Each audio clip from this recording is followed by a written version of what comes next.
adalah seorang ilmuwan saat baru 16 tahun. Dengan satu botol cairan hijau, dia membuat bom nuklir kecil dan memicu perburuan militer. Dia suka singgah di sekolah dan membuat penemuan kecil. Untuk apa dia mengembangkan cairan biru ini? Apakah untuk membuka laci dengan mudah? Salah. Itu bisa menjadi bahan peledak kecil untuk menjahili temannya. Dengan sedikit keahlian yang dia miliki, Paul baru selesai belajar hari ini. Dia melihat Jenny kesusahan dan meminta bantuannya untuk membuka kunci mobil. Paul tanpa berkata apa-apa, langsung membuka kunci mobil dengan cepat. Keahlian luar biasa ini membuat Jenny terpukau dan mengagumi Paul. Ini adalah ibu Paul. Ia sudah lama menjanda, tapi kini dia sudah punya pacar baru. Ketika mereka mengobrol, Paul tiba-tiba muncul dan berkenalan dengan pacar ibunya. Pacar ibunya, John, memiliki sebuah laboratorium kecil. Boleh digunakan untuk belajar. John sangat menyukainya. Keesokan harinya, Paul bersepeda untuk mencari John. Ia ingin berkunjung ke laboratorium. Paul merasa takjub. Ini bukan laboratorium kecil. Ini laboratorium canggih. Saat itu, John memperlihatkan suatu eksperimen kecil. Cara memotong pelat baja dengan laser untuk mengelabuhi Paul agar tak curiga. Tapi, Paul tak sebodoh itu. Ini bukan laboratorium biasa. Karena banyak sekali eksperimen berbahaya. Apalagi ada eksperimen senjata nuklir. Untuk mencari tahu, dia ikut makan malam bersama ibu dan pacarnya. Dia diam-diam masuk ke mobil John dan menemukan kartu namanya. Benar saja, John adalah ahli nuklir. Jadi dia bergegas menemui Jenny, mengatakan bahwa dia punya rahasia besar. Laboratorium milik pacar ibunya terlibat penelitian nuklir. Dia lalu menunjukkan sebuah tanaman pada Jenny. Karena radiasi nuklir, rumput jadi bermutasi. Jika ini terus berlanjut, akan menimbulkan masalah yang besar. Paul lalu menyusun rencana. Dia akan menyelinap ke laboratorium untuk mengumpulkan bukti dan mengeksposnya ke media untuk menghentikan laboratorium itu. Mendengar hal ini, Jenny pun setuju. Karena dia juga tidak ingin terkena radiasi. Itu akan berakibat buruk. Mereka beraksi saat John sedang makan malam bersama ibunya. Ia mencuri kartu akses John dan bergegas ke laboratorium. Kebetulan hujan turun. Jenny berpura-pura sedih melihat kamera, mengatakan bahwa mobilnya rusak dan meminta penjaga membantunya. Dengan antusias, penjaga itu langsung membuka gerbang dan membiarkan Jenny masuk. Kemudian penjaga itu membantunya memperbaiki mobil.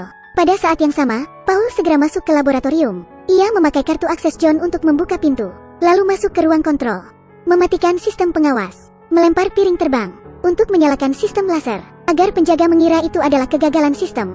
Di dalam laboratorium, Paul melihat botol kosong dan menuangkan sabun cair ke botol itu. Ia menggunakan lengan robot, dan ia berhasil menukar bahan baku, kemudian mengisinya dengan sabun cair. Dia juga menggunakan pemotong laser untuk melubangi dinding, lalu menggunakan mobil remote untuk mengirim sampel nuklir keluar. Jenny sudah siap menjemputnya. Awalnya, mereka ingin melaporkan hal ini. Tapi, kini Paul berubah pikiran. Karena laboratorium ini milik militer. Laporannya, jelas tidak mungkin diproses. Dia berniat membuat bom nuklir sendiri, kemudian menekan militer. Dengan kekuatan opini publik, Jenny yang mendengarnya, yakin dengan bakat Paul. Ia sangat setuju dengan ide Paul. Jadi Paul belajar banyak pengetahuan. Ia mengumpulkan segala informasi, menandai fakta-fakta penting yang tersedia, menyewa gudang khusus sebagai laboratorium pribadi yang rahasia. Suatu hari, Paul berhasil meledakkan perangkat. Dia lalu meminta temannya untuk membawakan nuklir. Bom nuklir ada di dalam tas. Setelah semuanya siap, Paul menuangkan nuklir ke hulu ledak, lalu menutupnya. Terakhir, melakukan perawatan anti karat. Bom nuklir kecil berhasil dibuat. Untuk dokumentasi, Jenny membawa kamera canggih untuk memotretnya dengan jelas. Karena menurutnya, temuan Paul akan tercatat dalam sejarah. Sementara itu, John menemukan masalah di labnya. Mengapa kadar nuklir di botol ini sangat rendah? Ketika diperiksa lagi, ini seperti sabun cair untuk mencuci piring. Jadi dia bergegas ke laboratorium Paul. Tapi Paul tidak ada di sana. Di dalam globe ini, ditemukan botol sisa nuklir. Jadi, mulai sekarang, Paul dicap sebagai teroris nasional dan akan segera tangkap. Sementara Paul pergi ke pameran sains yang bergengsi.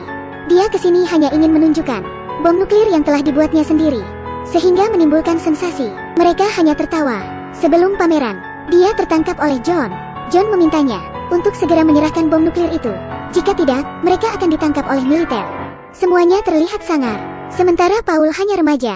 Situasi menjadi menakutkan. Paul mengajak mereka ke tempat parkir untuk menyerahkan bom nuklir itu.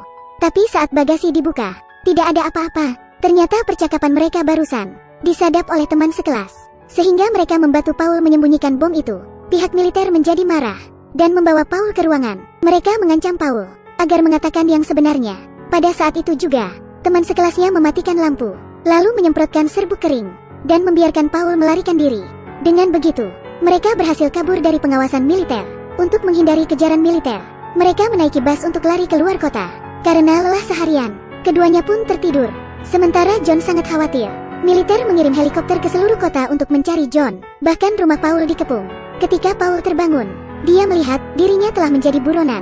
Mereka ketakutan dan segera keluar dari bus. Lalu menemukan gudang dan bermalam di sana. Keesokan hari, John menelpon ibunya bahwa dia baik-baik saja.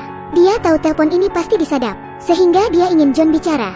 Paul berkata, jika dia kembali, mereka harus menerbitkan sertifikat uji coba nuklir. John akhirnya setuju dengan syarat yang diminta. Setelah Paul kembali ke laboratorium, John tiba-tiba tahu bahwa militer akan menyingkirkan Paul. Dia jelas menolak. Paul sudah dianggap anak sendiri. Jadi dia segera maju menghadang militer itu dan menyuruh Paul kabur. Paul yang marah langsung mengaktifkan bom nuklir. Dia ingin mati saja. Militer pun bimbang. Mereka meminta John membujuk Paul, berbicara dengannya tentang mimpi, tentang masa depan. Paul menjawab, sebenarnya dia ingin menyerahkan nuklir, tapi karena baru pertama kali membuatnya, dia tidak bisa menonaktifkannya. Mendengar hal itu, John segera mengambilnya. Semua orang ketakutan. Setelah John membuka bom itu, dia memeriksanya. Ia tidak tahu cara menghentikannya. Lalu, sang jenderal juga mencobanya, tapi tetap tidak bisa.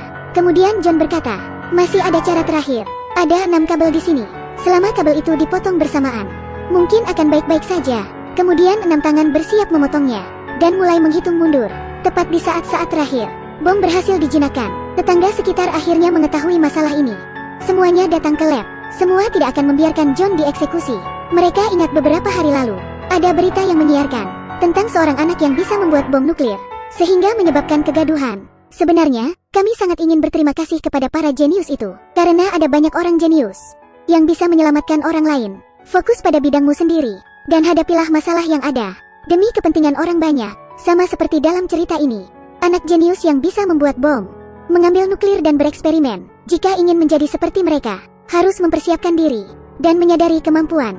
Kehidupan setiap orang berbeda. Urusi saja kehidupan masing-masing. Baiklah, sampai di sini dulu. Jangan lupa like dan follow.